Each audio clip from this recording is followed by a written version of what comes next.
Ya, selamat pagi adik-adik. Kali ini video kita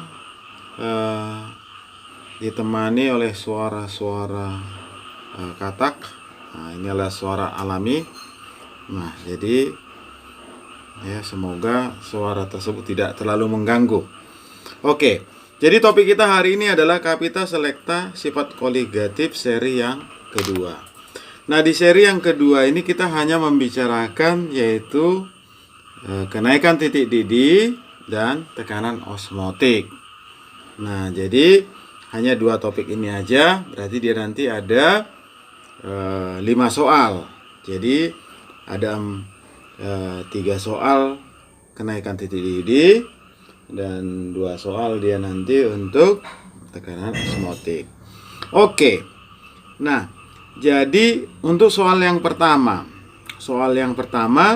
ada 3,6 gram glukosa dan 1,2 gram urea dilarutkan dalam 130 gram. Yang diminta nanti adalah titik didihnya berapa. Coba kita ilustrasikan kira-kira begini. Di sini kita masukkan dia nanti sebanyak 3,6 gram. Siapa? Ya, ini nanti glukosa. Kemudian saya masukkan lagi kemari sebanyak berapa? Sebanyak 1,2 gram nanti urea. Nah, ini di dalam air. Airnya itu adalah 130 gram. Ya, ini nanti air. Nah, maka dia nanti berapakah dia nanti delta TB-nya? Nah, itu dia. Ya. Nah, berarti di sini nanti ya, kalau titik didih air 100, setelah ditambahkan glukosa maka naik titik didihnya. Sebanyak berapa? Ya, delta TB untuk glukosa. Kita masukkan urea, maka ya bertambah delta TB urea. Maka dia nanti ya kita buatkan delta TB-nya itu sama dengan delta TB si glukosa ditambahkan dengan delta TB si urea. Maka tinggal kita masukkan ya, ini adalah KB dikali ya, ini gram per mR-nya dikali 1000 ya per 130 ya, dikalikan dengan 1 karena I-nya 1 ya. Untuk urea ya, non elektrolit ya, ini juga sama, KB ya dikalikan dengan gram per mR-nya dikalikan dengan 1000 per 130 kalikan dengan 1 juga. Maka dia nanti ini bisa kita keluarkan ya, KB, ini KB ya, ini nanti 1000 per 130 ya dikalikan dengan ini ya gram per mR untuk urea ya, untuk glukosa, ini glukosa tambah ya gram per mR untuk si urea. Ini dia. Maka tinggal kita masukkan nilainya. Ini nanti 0,52 ya dikalikan dengan 1000 per 130. Ini ya berapa gram untuk si glukosanya? 3,6 per 180 ditambah ureanya 1,2 per 60. Maka nanti ya ini kita buatkan ini mati kemari. Nih. Ya, maka yang ini ya kemari kita peroleh ini nanti adalah ya 0,02. Ini juga mati. Ini 0,02. Maka kita peroleh 0,52 ya dikalikan dengan 100 ya per ya 13 dikalikan dengan 0,0 ya 4. Nah, ini tambah ini ya. Nah, jadi kalau kita kalikan kemari, ini berarti kita peroleh ya 52/13 dikalikan dengan 0,04. Maka nanti ini kita peroleh ya delta TB-nya ini kita dapatkan dia nanti adalah 4. Ini kemari, ini 4. Maka kita peroleh dia nanti ini adalah ya 0,16. Nah, itulah delta TB-nya. Maka ya yang dia minta adalah kenaikan titik didih larutan tersebut ya. Maka titik didihnya, berarti titik didihnya adalah 100. Oke, soal nomor 2. Suatu larutan elektrolit biner jika dihitung dengan hukum Rolle menunjukkan kenaikan titik didih 2. Tetapi ternyata larutan itu mendidih pada suhu 102,8 derajat Celcius. Nah, jadi kira-kira begini ya. Larutan ini ya jikalau diukur dengan hukum Rolle, ini delta TB-nya ya, untuk ya hukum Rolle ya itu sama dengan 2. Nah, jadi hukum Rolle itu apa? Delta TB sama dengan ya KB dikalikan dengan molal. Maka nilai delta TB-nya ini 2. 2 sama dengan KB dikalikan dengan M. Nah, jadi ya delta TB ini yang sebenarnya ya itu adalah ya 2,8. Dari mana kita peroleh? Kita peroleh dari ya 102,8 dikurangkan dengan 100. Maka delta TB-nya adalah ya 2,8. Maka untuk menghitung delta TB yang sebenarnya itu rumusnya adalah KB dikali molal dikali, karena dia non elektrolit, 1 ditambah N dikurang 1 dikalikan dengan alfa.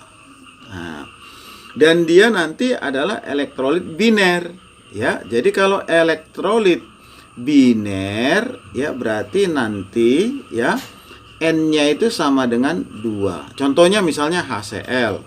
HCl terurai menjadi H positif ditambah Cl negatif. Maka N-nya itu adalah ini dengan ini. Berarti ada 2. Maka tinggal kita masukkan.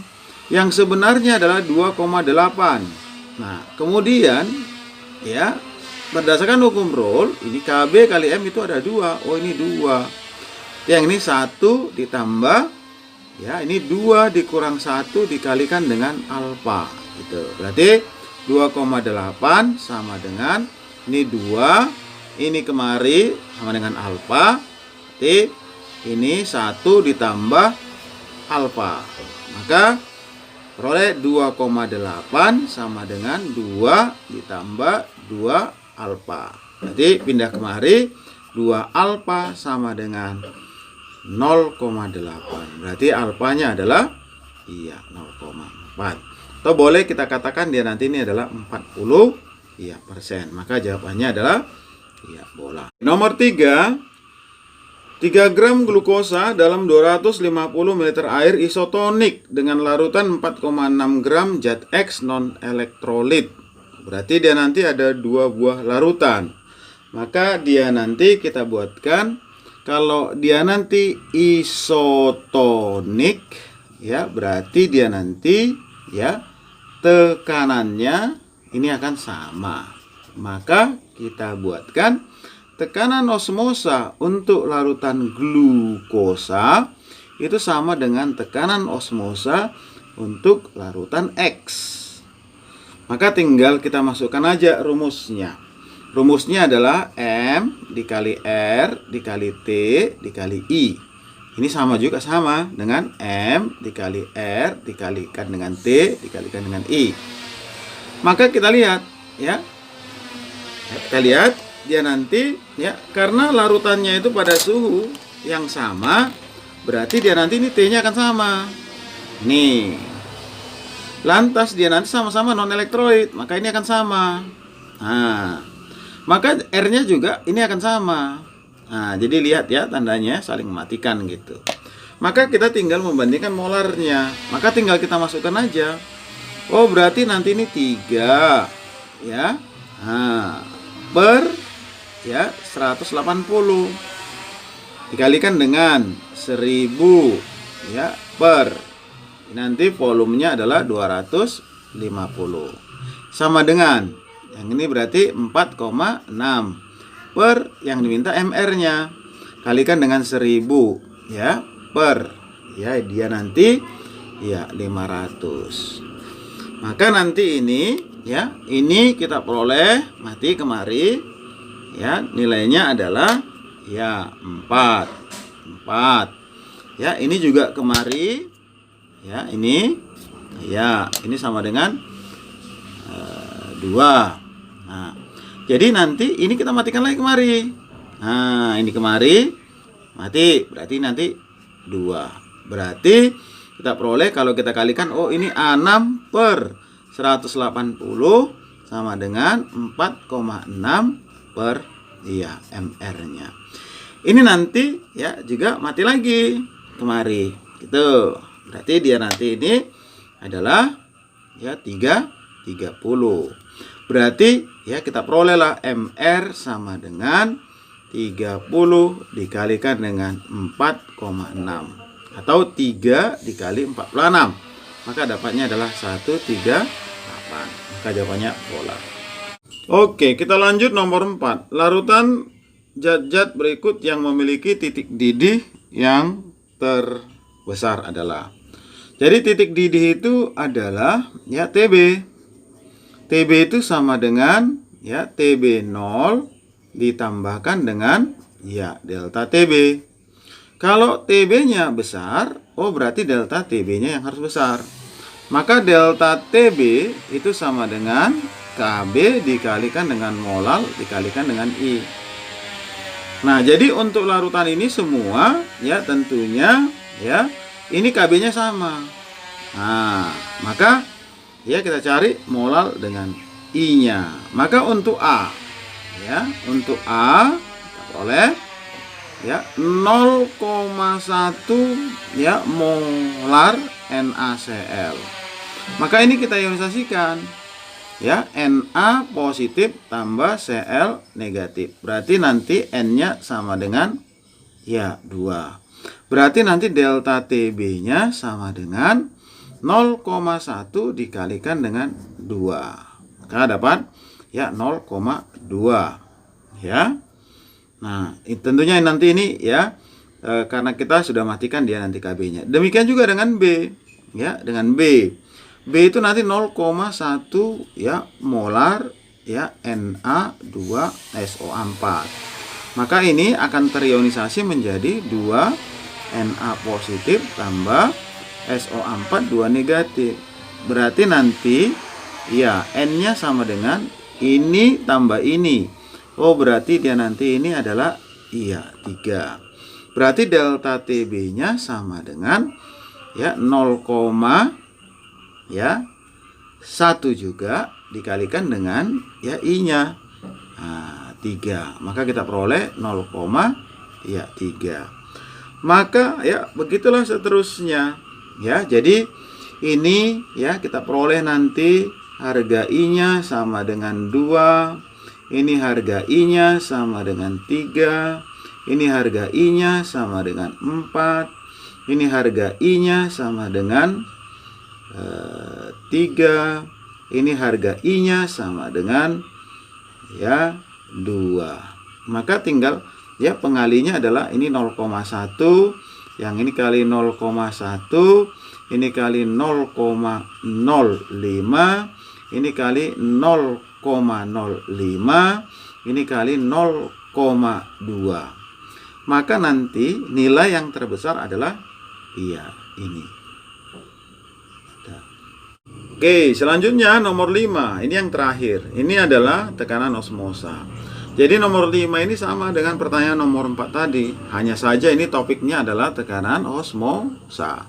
Jadi yang diminta adalah yang mempunyai tekanan osmosa paling besar adalah. Oke, langsung aja. Ya, Pi sama dengan ya molaritasnya dikali R dikali T dikali I. Ya, maka dia nanti ini sama semua karena 0,01 molar. Kemudian nanti ini juga ya sama semua. Yang ini juga dia nanti sama semua. Berarti tekanannya ini ya sebanding dengan harga I-nya. Oh, berarti dia nanti untuk A. Untuk A dia nanti NaCl terurai menjadi Na positif tambah Cl negatif. Maka dia nanti harga I-nya sama dengan 2. Seterusnya B. Untuk B-nya. B-nya itu C12, H22, O11. Ini adalah non elektrolit. Jadi kalau non elektrolit berarti I-nya sama dengan 1. Terus C-nya nih. C-nya BaCl2. BaCl2 maka kita ionkan menjadi Ba2 positif tambah 2Cl negatif. Berarti dia nanti harga I-nya sama dengan 3 ya. Ini 1 ditambah 2. Kemudian D. D adalah CONH2. Ini 2 kali. Ini sering kita katakan dengan urea. Urea ini adalah non elektrolit. Ya. Ini non elektrolit atau I-nya sama dengan 1. Kemudian E-nya. E-nya itu adalah ini CrNH3. Ini 4 kali. Kemudian Cl2, kemudian tutup kurung di sini. Cl. Jadi nanti ini kalau kita ionkan, ini ada senyawa kompleks. Ini satu bagian dia. Oh, berarti dia nanti ini Cr, kemudian NH3, ini nanti 4 kali, Cl2, tutup kurung. Ditambahkan dengan apa? Tambahkan dengan Cl, ini nanti Cl negatif. Berarti nanti ini muatannya positif 1. Karena ini negatif 1, maka ini positif 1. Maka N-nya itu ini 1 koefisiennya. Ini juga 1. Berarti nanti harga I-nya adalah 2. Jadi karena tadi molarnya sama, R-nya tentunya sama, T-nya juga sama, maka kita harus cari I yang paling besar. Maka jawabannya apa? Jawabannya adalah cantik.